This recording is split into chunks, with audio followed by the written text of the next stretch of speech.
My name is Emma. Ever since I dropped out of high school, I've poured everything into my work.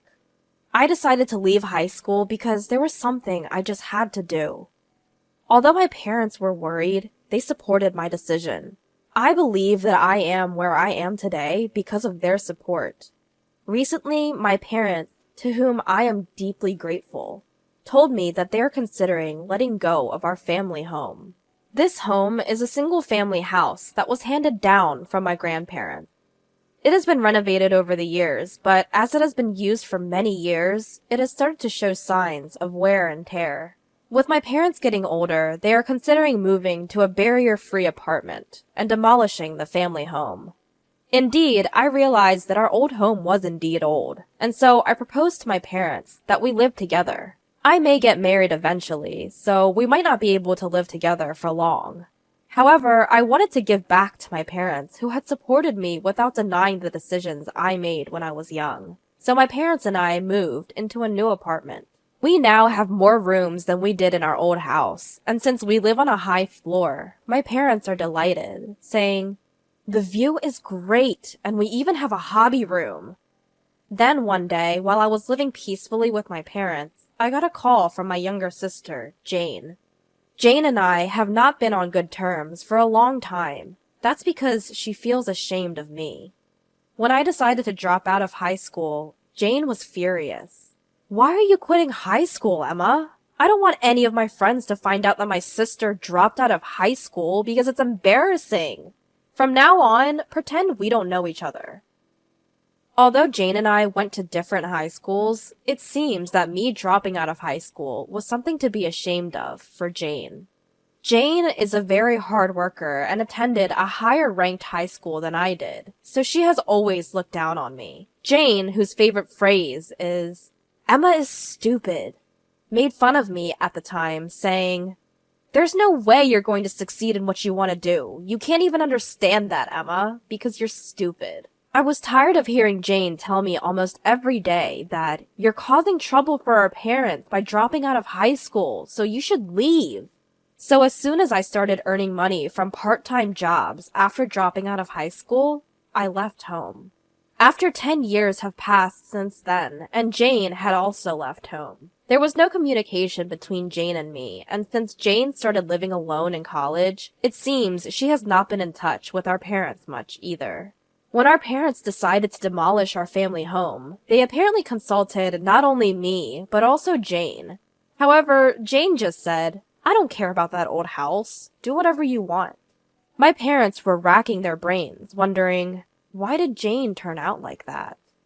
So when they got a call from Jane, they were surprised. According to Mother, who answered the phone, it seems that Jane got married without telling our parents anything. "So you've decided to live in a condo, right? We'll come visit with your husband sometime. Show us around." With these words, it was revealed that Jane was married. My parents, who had no clue, seemed quite surprised, but Jane herself casually shrugged it off, saying, "Didn't I mention it?" It was also revealed that Jane wasn't planning on having a wedding ceremony, which felt quite off.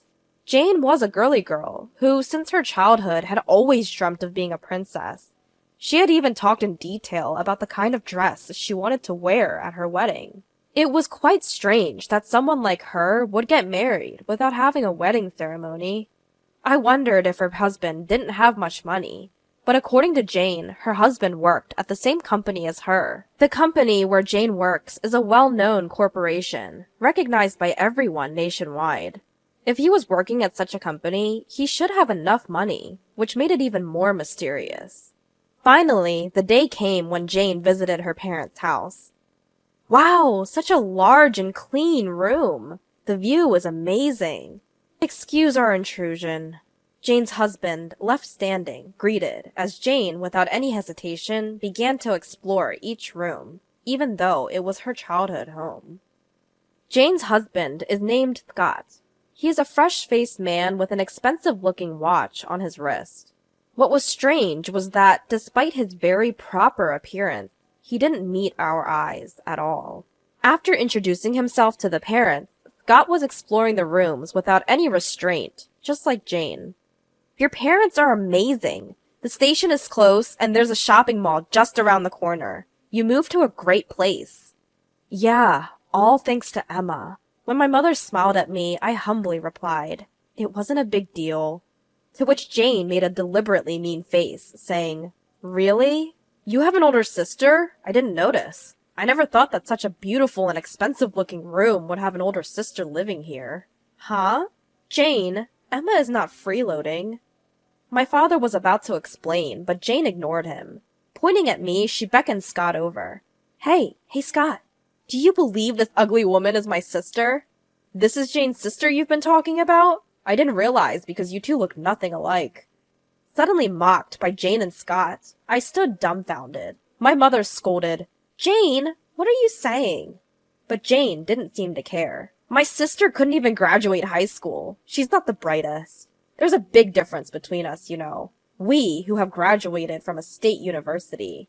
I was shocked when I heard that Jane's sister couldn't even properly graduate high school, but it seems like it's true. If she had someone like this in her family, it's no wonder Jane would be embarrassed. Laughing together, Jane and Scott opened the door to my room as they continued their conversation. And then, "Ugh!" she exclaimed in disgust. "What's the point of hoarding so much comic books? It's creepy. Are you still into that nerdy stuff?" My room's walls are covered with comic books, because I'm a comic book artist. The reason I dropped out of high school was because I wanted to dedicate myself entirely to comic books. Jane is the type that feels disgust towards such subcultures, what we'd call extroverted. Just like how Jane can't understand why I, being introverted and passionate about comics, I can't understand why Jane applies her mascara so heavily. Well, I'm a comic book artist. These are all my references. You're probably not even a successful comic book artist, are you? You're still mooching off mom and dad. It's disgraceful. Just get out already. Confused by what she was saying, I instinctively replied, "What?" "So just get out! Scott and I are going to be living in this house from now on." "What?" "Jane, I've heard nothing of this." Mother and father both exclaimed in surprise. Ignoring their shock, Jane laughed snidely. "Scott and I will take care of mom and dad. You're no longer needed, so get out. Aren't you embarrassed to still be mooching off them? Not only are you ugly, but you're also stupid." At Jane's words, Scott just chuckles. Holding back an angry mother, I said, "All right." Jane and Scott's attitude had not only upset my parents, I was furious too. I wouldn't let them get away with this. I decided to give in to Jane's demand. "All right, I'll move out in a few days, and you and Scott can live here. But remember, I'm not giving you any money." Sure. Bye, sis. Please, move out as soon as you can." After having their say, Jane and Scott headed home. "The next time we come, it'll be to move in," they triumphantly told my parents before leaving. My parents told me, "There's no need for you to move out." But I, who had sworn revenge on Jane and Scott, responded, "No, I'm moving out. I have a place to go," and moved out promptly. Jane and Scott soon moved into our family home. On the day of the move, "Have you moved out yet?" Jane asked over the phone. I replied in exasperation, "I'm on my way out now, so don't worry." Jane always behaves politely to our parents, never being mean to them. However, she often seemed to belittle me. To our parents, both Jane and I were their beloved daughters. They told Jane and Scott that it hurts to hear them badmouth me, but it seems the two didn't take it to heart. Then, a month later, just as I predicted, I got a call from Jane. As I picked up the phone, I thought, here it comes. And a nearly crying Jane blurted out, "Emma! The property management company of the apartment called me, saying they haven't received the rent. What's going on? They even said if I continue to be in arrears, they'll kick me out." "Why would I pay the rent? I don't live there anymore, do I?" "I've heard from mother and father. You were paying the rent because you wanted to show your gratitude to them, right? Why did you stop?" "Like I said, I don't live there, so I don't have an obligation to pay the rent." "Just bring the money right now. The utility bills are also ridiculously high."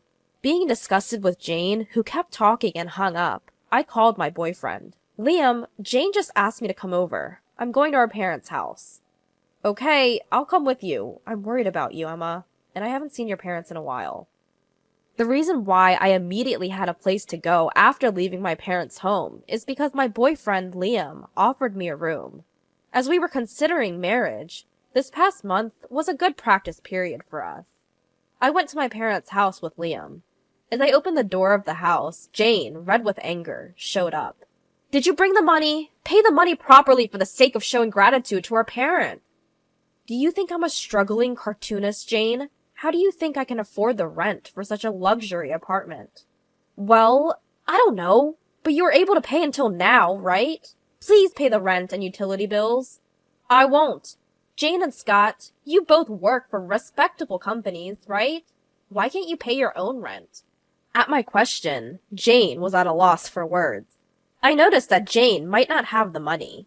Jane was dressed in branded clothing from head to toe, and I noticed a luxury-looking watch on Scott's arm, who was also decked out in branded items. Isn't it that Jane and Scott can't pay the rent? Not that they won't? You said you wanted to take care of Mother and Father, but I heard you've left all the housework to Mother. Aren't you and Scott just living off Mother and Father? Jane, who was struck at the heart, bit her lip. Scott, who was not looking at me, but only at Liam, raised his trembling voice. Why is Liam here?" "Huh? Liam?" Scott seemed startled, while Jane appeared nonplussed. Liam, who had been watching the sisters quarrel with a troubled look, then introduced himself with a smile.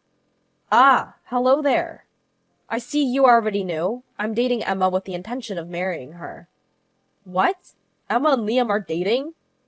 What the hell? Who is this Liam guy?" Scott, seemingly agitated, addressed Jane, who seemed not to be following the conversation. "Don't you know? He's a voice actor from an anime that caused a societal buzz. You've seen him on TV and all."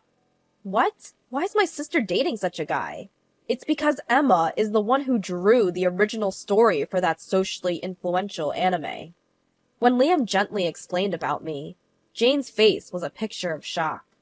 Actually, I had a series in a boys' magazine, and that comic had become so popular, it was considered a societal phenomenon.